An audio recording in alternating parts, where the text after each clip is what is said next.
Christmas is just around the corner, and it means the Benjamins will be traveling to the village for celebration. Mr. Benjamin had a lot of work to complete in the office. Usually, the family would leave on the 20th. BC, Mr. Benjamin's first child, was 25 years old. One day, as the family of 6 was seated in the parlor, BC asked her dad, "Daddy, don't you think we are delaying too much? We should try and leave tomorrow, which is the 21st. Her mother responded, "Well, we have a lot to take care of, especially your father. It is not compulsory that we must get to the village on a particular day every Christmas." "Your mother is right, BC. A little delay will not harm us," Mr. Benjamin said. The next day, Mrs. Benjamin went to the market to finally do her Christmas shopping. She went with her 2 daughters. Her first child and last-born were both girls.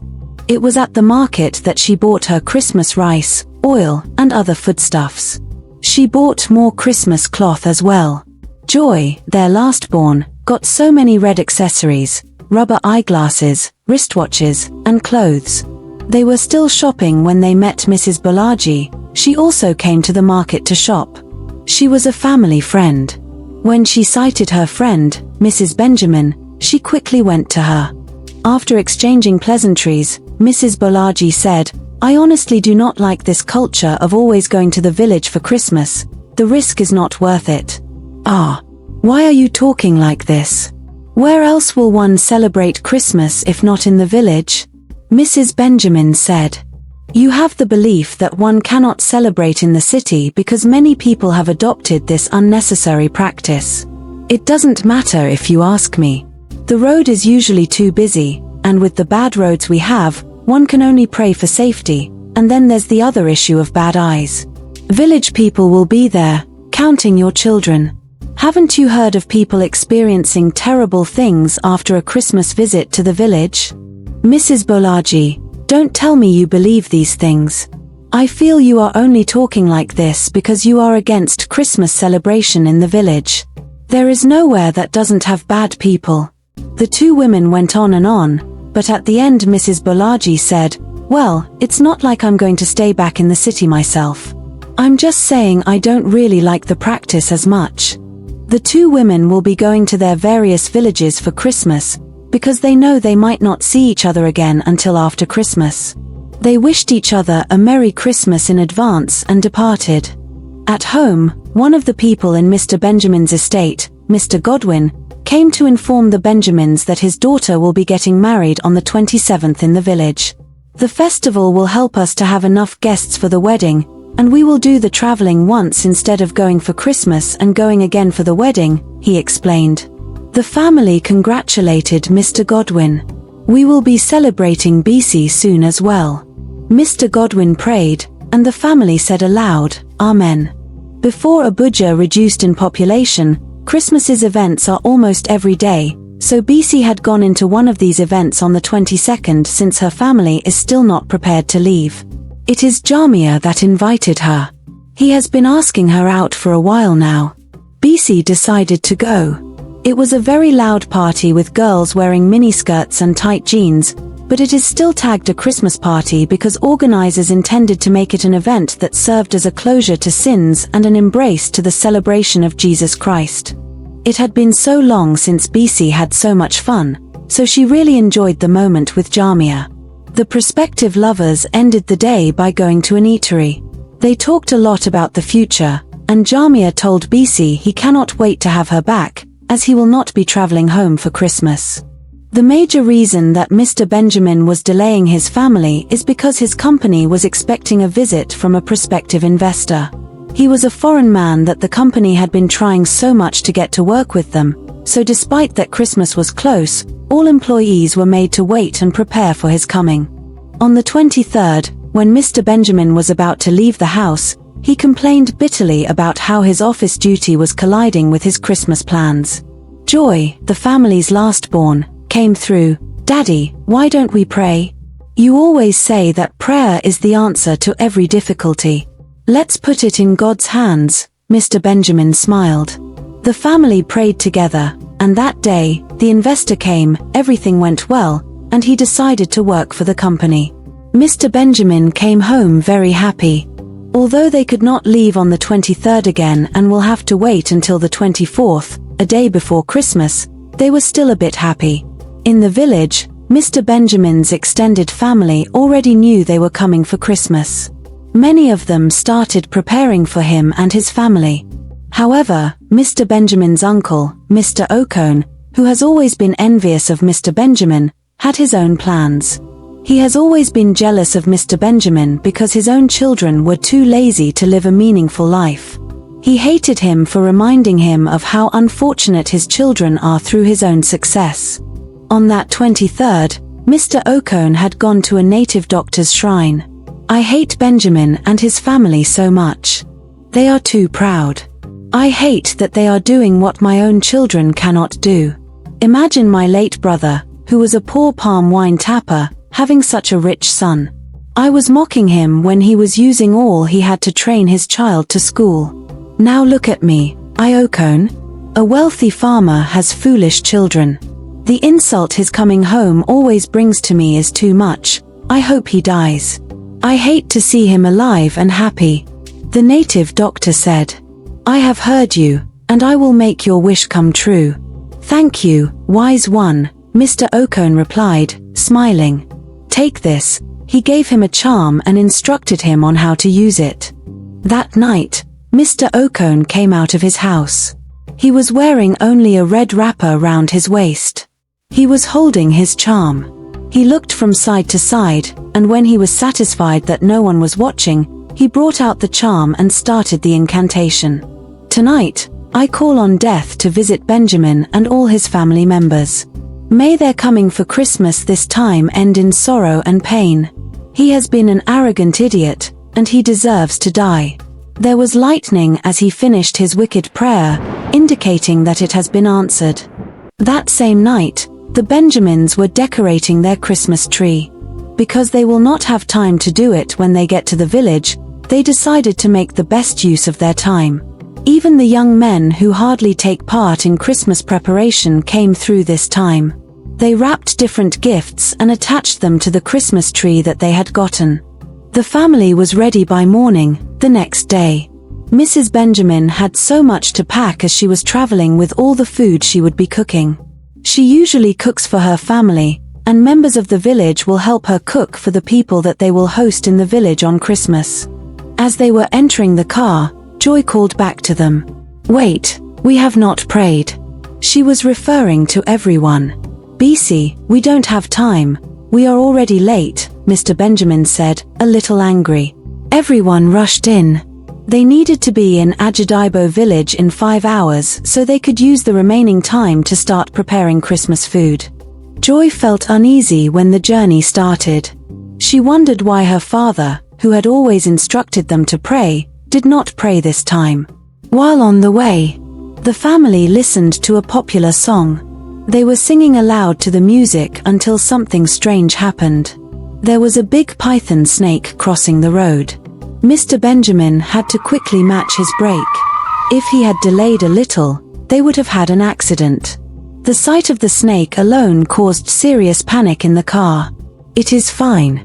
Mr. Benjamin tried to calm his family down as they waited for the snake to cross the road. As they drove to a town, there were different hawkers on the roadsides, poking their food into the car. They sell different kinds of edibles, and the family bought a few of those things. Meanwhile, the charm that Mr. Okone sent was following the car in the form of a shadow. It stopped wherever the car stopped and will start following them again once they start moving. At a time, another strange thing occurred. There was an owl inside the car despite the windshields being shut. It was BC that first saw it. She shouted. Mr. Benjamin quickly parked somewhere and drove the bird out. Joy almost went into a panic attack. The windows were shut, so how could an owl be inside the car? Stop reading meaning into everything, Joy. It could be at the junction when we were getting things to eat. Of course the windows were open then. Stop scaring others. Yes, Joy, Daddy is right. You are reading too much meaning into every single thing, the eldest son, Stephen, said. Because of this, Joy could no longer express her fear. The owl was driven out, and it flew away. But Joy's fear remained, so she started praying fervently in her mind. They were 2 hours away from the village. Unfortunate thing happened. The family, including Mr. Benjamin, who was driving, started sleeping. It was only Joy who wasn't sleeping. She tried so much to wake his father up, but he wouldn't wake up. The charm that was in the form of a shadow was still following them everywhere. The car lost control. Joy quickly put on her seatbelt. Just then, it began to somersault, resulting in a fatal accident. The shadow began to laugh at the sight of the disaster. All the Benjamins suffered serious injury except Joy, who had a slight cut on her forehead. The pressure of the car somersaulting threw some of them out of the car through the windscreen. It was later that another car that was passing quickly called a rescue team at the site of the terrible car crash. The rescue team arrived and quickly swung into action. "This is so sad, a whole family," one of them said as he approached the family. "He is dead," a medical personnel said as he checked Mr. Benjamin. Both the dead and wounded were still taken to the hospital. BC lost her life on getting to the hospital while the rest of the family, except Joy, were already dead at the spot of the accident. Joy fainted, and she was quickly attended to. She woke up crying and asking about her family, but the doctors would not tell her what had happened. "Where is Daddy and Mummy? Where is my family?" she asked amidst tears. It was from Joy that the doctors got information on where the family was traveling to. Words immediately got to Ajadibo village. Mr. Benjamin's extended family rejected the news. They refused to believe that their son was dead. His mother cursed at the caller when he told her to come to the hospital and the reason. But she knew in her mind that the information was not a lie. She had been feeling uneasy. So she threw her wrapper away and started calling people to come to her aid. "My people, darkness has visited me at dawn. Oh, who is Benjamin that they are telling me is dead?" People quickly trooped in and held her. The information quickly got out, and Mr. Okone heard it. He entered his house and started dancing. "I trust my native doctor, the great Ibek, to always know his business. Now there will be no one to remind me of my failure as a father. The next thing now is to seize all that are his and make them mine. Idiot." He went outside and started shouting and crying. He sat on the floor while people came, trying to pull him up. "Since the passing of your brother, you have been the man of this household. If you are crying now, what do you expect your wife's brother, who had lost so much in the blink of an eye, to do? You must put yourself together," someone consoled. "Benjamin was more than a son to me. When my real children gave me nothing during the planting season, it was Benjamin who gave me all I needed. He was still the one that came through for me when those I was owing wanted to strip me naked. And now you are asking me not to cry. Have you given me back Benjamin?" After so much persuasion, sympathizers were able to tell Mr. Okone to go to the hospital with other people, as Mr. Benjamin's mother is not strong enough to go for that arrangement. On getting to the hospital, Mr. Benjamin was told that there was one surviving child. The news hurt him. He wanted all of them dead, but he tried to pretend. He was taken to Joy's bed. "My child, I'm so sorry you have to experience this." Joy, who has just been told that she had lost all her family, could not even look at Mr. Okone. But Mr. Okone wanted her to look up because of the important question he needed to ask. "This is really important, so look up and answer me." Joy looked up. "Where is the big jeep that you people were coming with? Hope it was not that bad." "I don't know. I had fainted," Joy said, angry that his father's uncle wanted to see the car before his family's corpse. The hospital discouraged Joy from going home because they want to monitor her first. But Mr. Okone will not leave her alone. "How many houses does your father have in Abuja, and which of his other properties do you know?" he asked Joy. Joy was so angry with him that she didn't know when she asked, "Are you joking, or are you really this heartless? You have the audacity to ask about properties after everything that happened? What kind of a man are you? You don't understand. We need to give your family a befitting burial, and I need to know what they have so I will know what to plan for." He lied. "I don't care about the burial. Please, just leave me alone," she said, crying.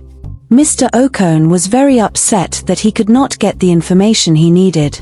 He left Joy, feeling really upset. Joy, who was only 15 years old, could still feel it was abnormal for his uncle to be so nonchalant. She began to pray, asking her parents to help her overcome evil. She asked her family to fight for themselves if someone is responsible for what has happened to them. Although Joy could not see it, her family's ghosts came to her. They were crying. Her father said, "I'm sorry for not listening to you. For not praying before embarking on this journey. I'm so sorry for the hurt you are feeling. Please forgive us. We will not abandon you. You will have the strength to carry on." The family's bodies were still covered in blood even as spirits. They sat around Joy, and they watched with serious anger when Mr. Okone came again. "We will need to prepare for your father's burial, so let me know if you have a means that we can use to get money," he said. Seeing that she does not have a chance but to respond, Joy told him she will get back on it. The family's burial was scheduled to be held in January. The Benjamins eventually did not meet up for Christmas.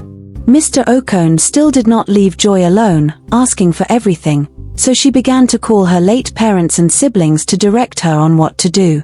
Unknown to Joy, Okone had gone to the native doctor again to collect charm to kill Joy so no one will block his chances of stealing all of Benjamin's wealth.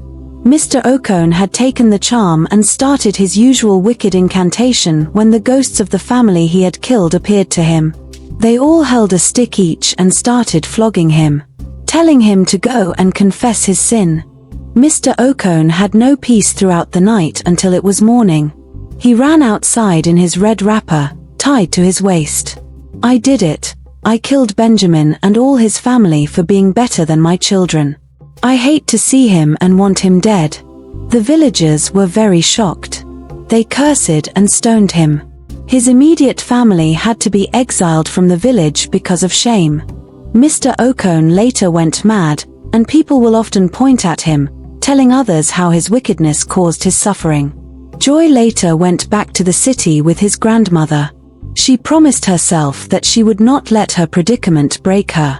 She became devoted to her religion but said she will never travel anywhere for Christmas again. If you like this story, comment, like, share and subscribe to our channel for more interesting stories.